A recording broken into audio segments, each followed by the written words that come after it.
Hey, good morning. It's May the 16th, 2016 at 9:11 a.m. Central Standard Time.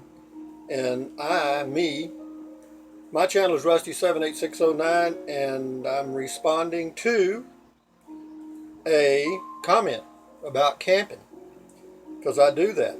I've full-time RV'd for about 23 years. I go camping in a Prius. I've done that for about 3 years. Have I ever tent camped? Yep, not much. Don't do it anymore, hardly at all. And the reason is I'm 70 years old and my idea of comfort has changed somewhat. However, this comment states the following. It says, "Hey Rusty, what do you know about rattlesnakes?" Some.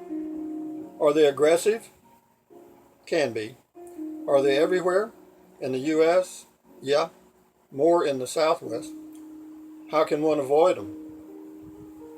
Go in a closet in your home, cover yourself with a bed sheet, and lock the door from the inside. Other than that, just kidding. Have I ever had a problem with them? No, not really. Now to expand on that, I will say this. I grew up in South Texas. A lot of rattlesnakes around in that area. A little town called Kennedy. Little bitty town. Lived on a farm out in the country. We had a barn. Everything was up off the ground, what they call pier and beam foundations.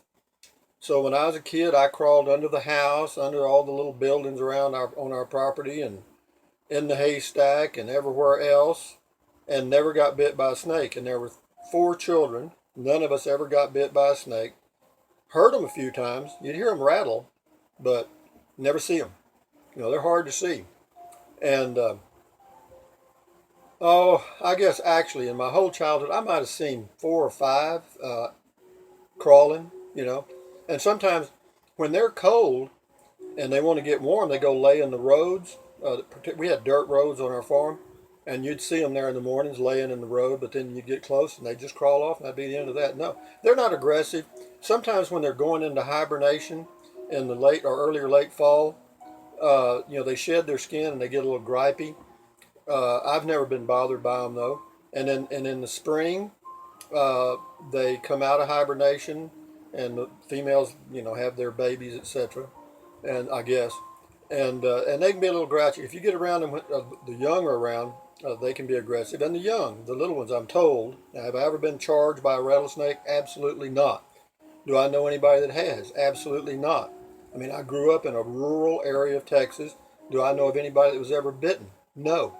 I read about some in the newspapers, but never knew them. I've also lived out in the desert in Big Bend area for 2 or 3 years, about 3 years, off and on. And I heard some rattlesnakes. In fact, one morning I was walking, the sun was just coming up. You could barely see.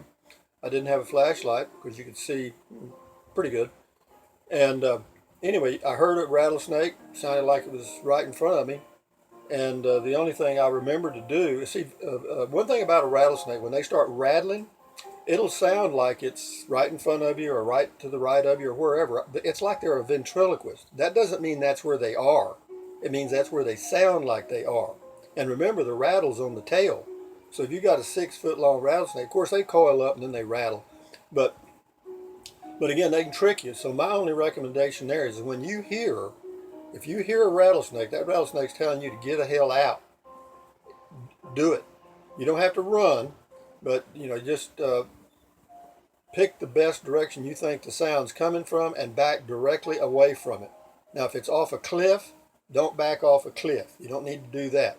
But back away from the sound, and if you need to continue in the direction you're going, make a big loop, okay?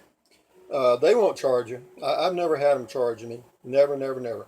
Where are they in the United States? I looked. They're everywhere. They're pretty much everywhere, but mainly in the Southwest, which would include, southern Colorado, Utah, Arizona, Nevada, New Mexico, all of Texas, probably Oklahoma.